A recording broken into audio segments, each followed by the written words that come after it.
So I am someone, I don't love like trying to tear people down, argue with, criticize people. I prefer to try to, at least, I mean, constructively, yes, but I want to try to find common ground and cooperate with people. And I try to do that, but I'm realizing there are two categories of people where I'm really going to need to be pretty vocally critical. And I've already been critical of these a little bit on this channel, but I need to actually call them out. But the interesting thing that I've realized is these two categories kind of are the stereotype of the school where I went to undergrad, which is Hampshire College, and of Amherst College, which is part of the same 5-college consortium I took a bunch of classes at. And I'll talk about Amherst first because that's the more straightforward one. The people at Amherst College, they are the governing elites, the people who actually run the country. And I have a lot of stories about a lot of the attitudes of the people there. And there were two people I met at Amherst who were interesting, but most of them they're the kinds of people who never really fail because they're protected from failure. They also never really take risks because they don't need to. And they just expect to succeed at everything because the way is paved for them.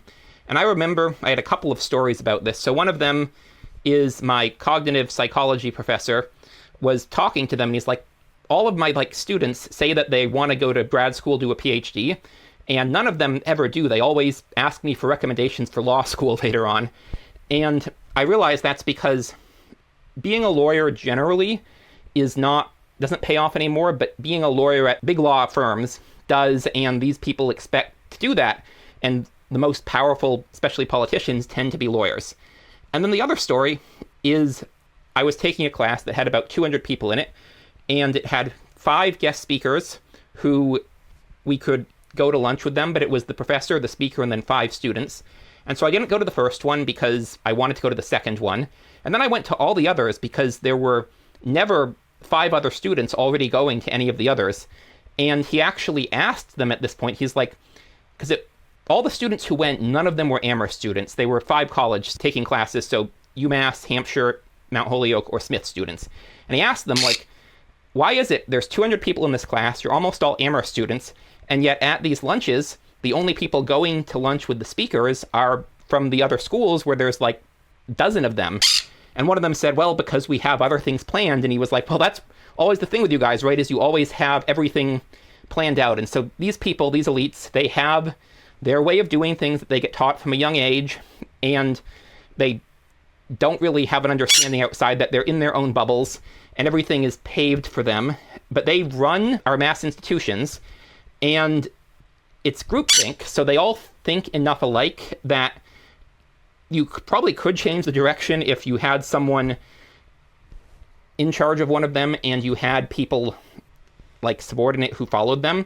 But even if you got someone at the top who believed differently, the subordinates, they all think the same way, which is why you can sort of change the culture of a company if you're starting it, but then eventually it gets taken over and it ends up getting run just like any of these other big companies, either because the heirs take it over or it gets acquired by private equity or bigger company.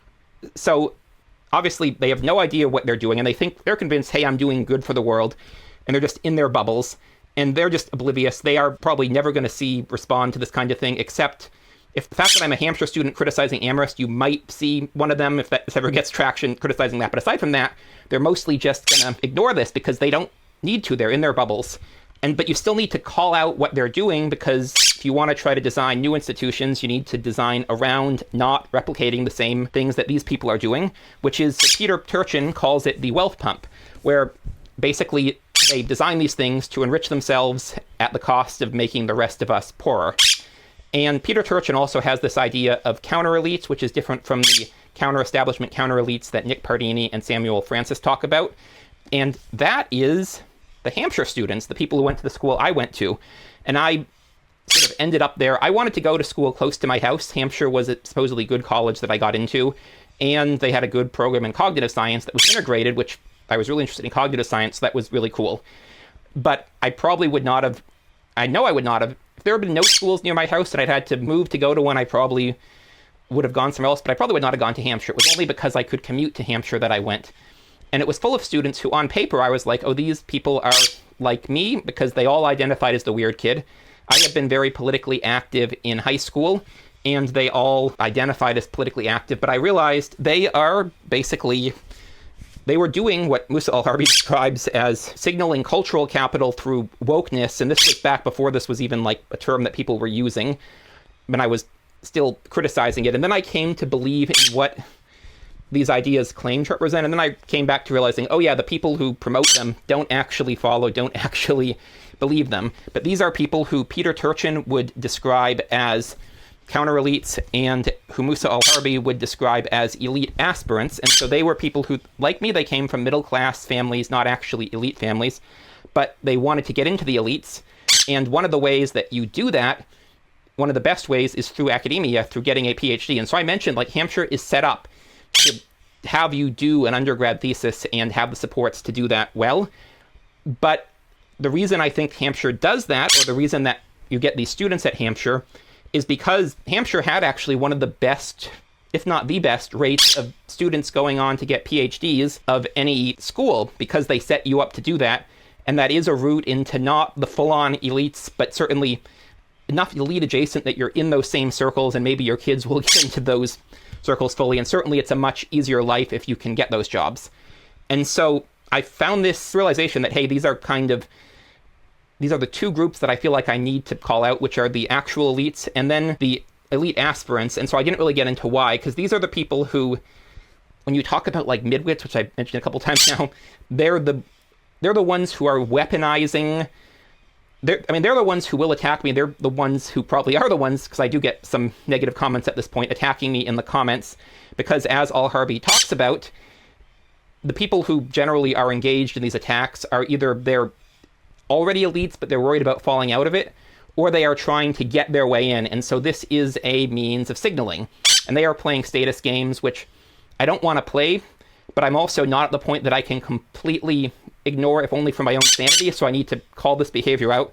And I'll probably have more videos calling out both of these in the future. For the elites, it's going to be talking more about elite theory, I think. And then for the counter-elites, the elite aspirants, the Musa al-Harbi calls the symbolic capitalists, not all of whom are midwits, but it's specifically the sort of actively vicious, like zero-sum virtue signaling types that I need to actually call out and address in future videos. But I wanted to talk about that because I realized that's actually kind of interesting that these two schools, and Hampshire and Amherst, don't really have a rivalry. Hampshire students mostly act like they're trying to pretend Amherst doesn't exist, and Amherst students are basically like, yeah, Hampshire students are a bunch of drug addicts who are dirt on our foot. And that is one of the reasons I didn't fit into Hampshire, is 90% of the kids at that school were smokers of either pot or tobacco. I didn't do either of them, although that was less out of place in the School of Cognitive Science than it would have been with what most of them were doing. Anyways, wanted to talk about that quickly. Thanks for watching. I'm Magpie. This is Leela. See y'all on the next one.